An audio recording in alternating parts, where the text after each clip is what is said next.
নমস্কার বন্ধুরা, আমি সঞ্চিতাস এসেন্স রেসিপিজ ইউটিউব চ্যানেলে আপনাকে স্বাগত। মোচা চিংড়ি, মোচাও খেতে ভীষণ সুস্বাদু, আর সেই সাথে চিংড়ির তো কথাই নেই। দুজনকার যদি একটা কম্বো হয়ে যায়, আর রেসিপিটা কি দুর্দান্ত হবে বলুন তো। বাঙালির অত্যন্ত প্রিয় একটা সুস্বাদু রেসিপি একেবারে। এই পুজোর দিনে এই রকম একটা সুস্বাদু রেসিপি হয়ে যাক না তাহলে। এই সমস্ত রেসিপিগুলো আপনি তো অনেক দাম দিয়ে অনেক বড় বড় রেস্টুরেন্টে খেয়ে থাকেন। তো চলুন সেই রেসিপিটা আজকে আপনার সাথে শেয়ার করে ফেলি। আমরা চিংড়ি মাছটা নুন হলুদ মাখিয়ে নিয়েছি, ফ্রাইং প্যানে দিয়ে দিলাম তেলের সাথে। এখানে একটু আগে আমি বানানা ফ্লাওয়ার যে কোপ্তা বড়াগুলো ভেজেছিলাম, এই রেসিপিটা আপনি এর আগেই দেখে নিয়েছেন এবং শর্ট ভিডিও দেখে নিয়েছেন। তো আমরা চিংড়িটাকে খুব যে লাল করে ভাজবো তা না, চিংড়ি কিন্তু চিউই হয়ে যাবে।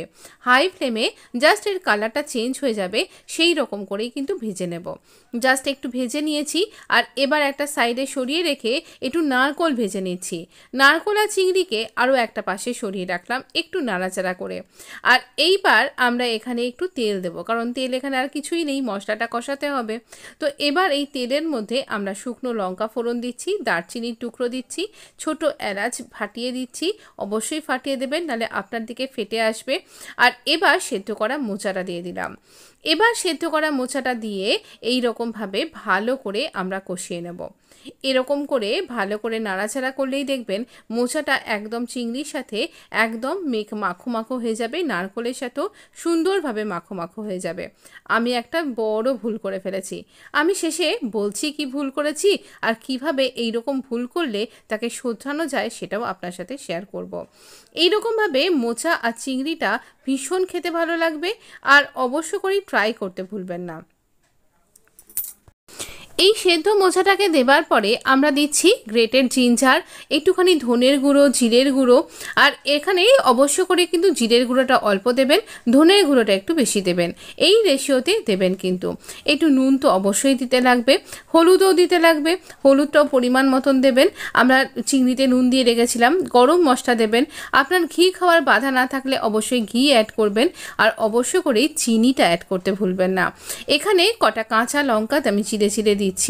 আর এবার আমরা দেব সেই ভুল শোধরানোর ব্যাপারটা।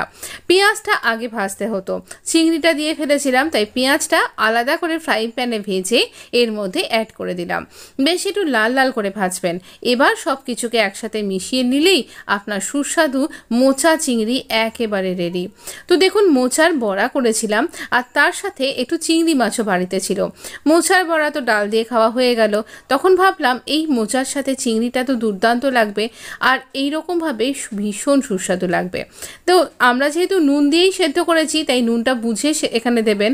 আর এবারে এই রকমভাবে অনেকটা দেখবেন জল ছেড়ে যাবে। যখন শুকনো করে নিয়ে এই রকম শুকনো শুকনো আমরা এটাকে সার্ভ করব।